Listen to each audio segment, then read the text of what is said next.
Yeah, so we're walking down here from the WHO building towards the UN headquarters here in Geneva, and I noticed this mural here on the wall outside that looked a bit creepy. I kind of got like Denver airport vibes from this.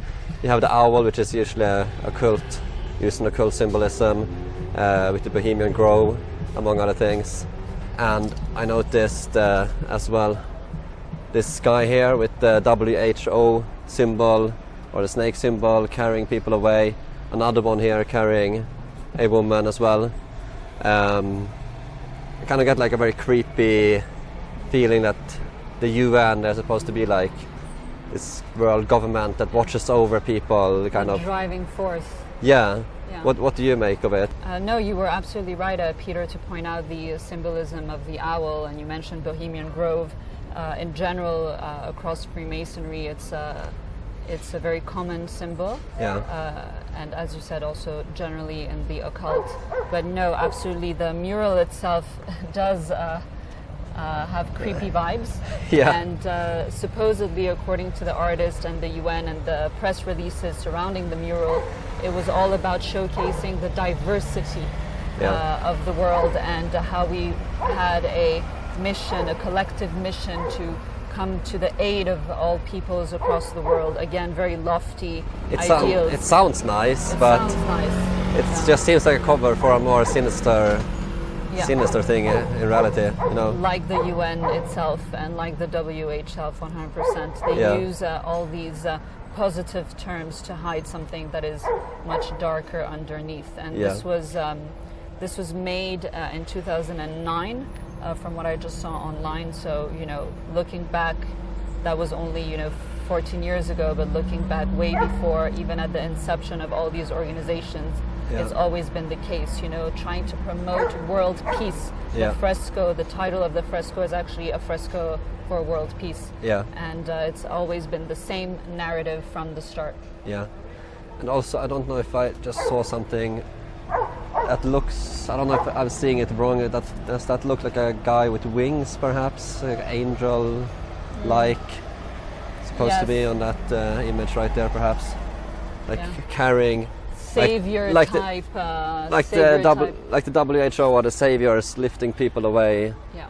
And of course we know that they aren't. I mean, you have your shirt, which is based off the WHO symbol, but in a more real kind of way, maybe. Yeah, exactly. That's more accurate, I would say. Yeah, definitely. Yeah. They're here to hurt us, not to save us. Yeah. As I've been saying the past few days. Yeah, and you have your website as well, wehurtothers.com. Yes. Where people can... Yeah, wehurtothers.com is specifically about the WHO. Yeah. So one of the key institutions of the United Nations, and with my friend Nick Cerruti, who is also based here in Geneva, we wanted to just compile and create a repository where everybody can educate themselves on the WHO, the real side of the WHO. Which we will talk a lot more about later when we sit down for a longer interview. Yes. We will be heading down towards the lake for a little bit more cooler weather. It's quite warm here. And a bench so we can sit down and discuss things more comfortably. Exactly. And maybe away from these bad vibes. Although they're more or less everywhere in Geneva, to be fair. But we'll find a nice I think they actually have the WH flag down there where we're going to sit as well. So we'll see that as well. Yeah, Geneva is heavily promoting the WHO and its agenda across the city, so you'll be able to see all the flags that are up in the center of the town as well. Yeah. Cool. Let's do it. Let's go.